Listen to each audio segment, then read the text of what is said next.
So this is a lonely group office hour. It's section 5.5. We're going to start by looking at number 2. All of these are u-subs problems. The first problem that we're looking at, the way that I have it written, it's the integral of x cubed times 3 plus x to the 4th, all raised to the 4th. And they give us a hint that our u-sub can be 3 plus x to the 4th. I want to back up for a second and say that it is possible to solve this just by distributing this all out. I could take this polynomial and raise it to the 4th power and then multiply it by x cubed, and I would get a really, really long polynomial, and then I could apply power rule to it. But a u substitution makes this much, much faster. The reason we can see that the inside function in this case is what we want to use our u for, because this chunk is raised to the 4th power, and if we let this be u, then our du is the derivative of this, which is 4x cubed dx. And we have an x cubed, which is great. There are a couple of ways to approach this. The way that I'm going to approach it is by multiplying a 4 and a 1/4 in this integral. Namely, this is the same thing as the integral of 1/4 times 4 times x cubed times 3 plus x to the 4th, all raised to the 4th, dx. And I can do that because that's just multiplying by 1. And that means that this chunk, my 4x cubed chunk, and the dx chunk can become my du.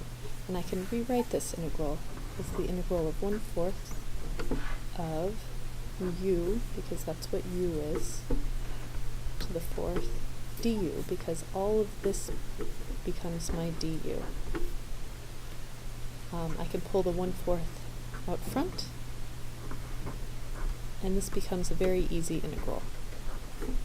I can use power rule for this polynomial. The 1/4 is my coefficient that stays along, and this, when I raise it, it becomes u to the 5th times 1/5. And in this case, this is an indefinite integral. I don't have bounds, so I have to remember to add a constant. In my final step, I can multiply a 4th times a 5th and get a 20th. U to the 5th plus c.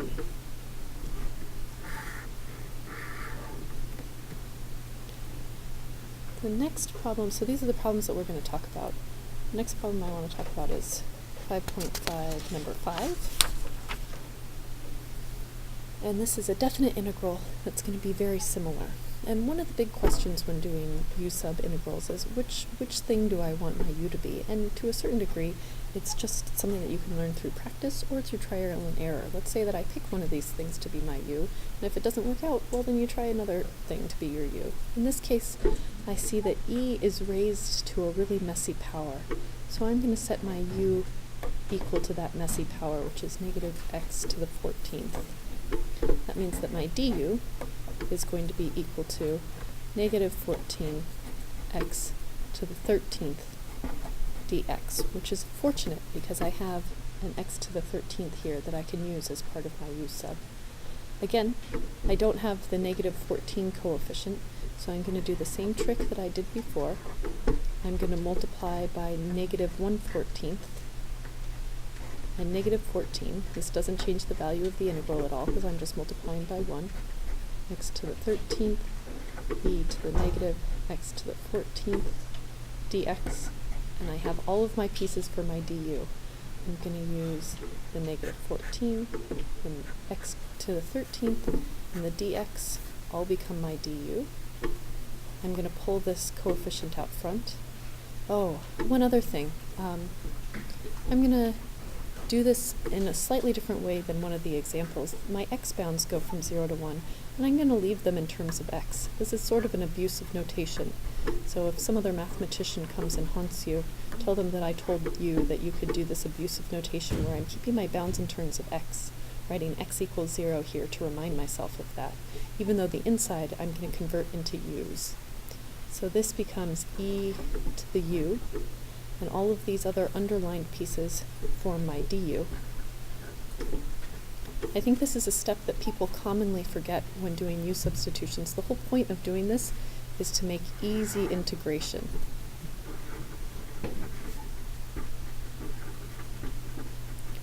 And by that I mean don't forget to integrate. Because sometimes we go through all of this process of plugging in these u's, and then people don't actually take the step of integration. So the constant goes along for the ride. That's one of our rules of constant multiples for integration. The integral of e to the u in this case is just e to the u, and I'm going to evaluate it as x goes from 0 to 1. So I can't plug this x in for u because I need to make sure that this is rewritten in terms of x. So I get negative 1/14 e to the, what is u? U is actually equal to negative x to the 14th. And now I can evaluate it as x goes from 0 to 1. So that becomes negative 1/14 when I plug in 1. 1 to the 14th is just 1, so I get e to the negative 1 minus negative 1/14 e 0 to the 14th is just 0, negative 0 is 0, so I get e to the 0, which is actually equal to 1. Recall that negative exponents are the same thing as dividing by or multiplying by the reciprocal, so I get negative 1 divided by 14 is this first term. The minus the negative becomes a plus. E to the 0 is just 1. So this becomes my final answer. And I could rewrite this with a common denominator, or I could plug it into a calculator to get a decimal approximation. Let's look at 5.5, number 11.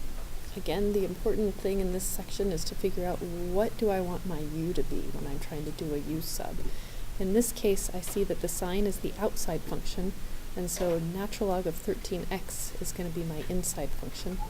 And I'll set u equal to the natural log of 13x. Oh, this might be where the problem is coming in. This is what is the derivative of the natural log of 13x?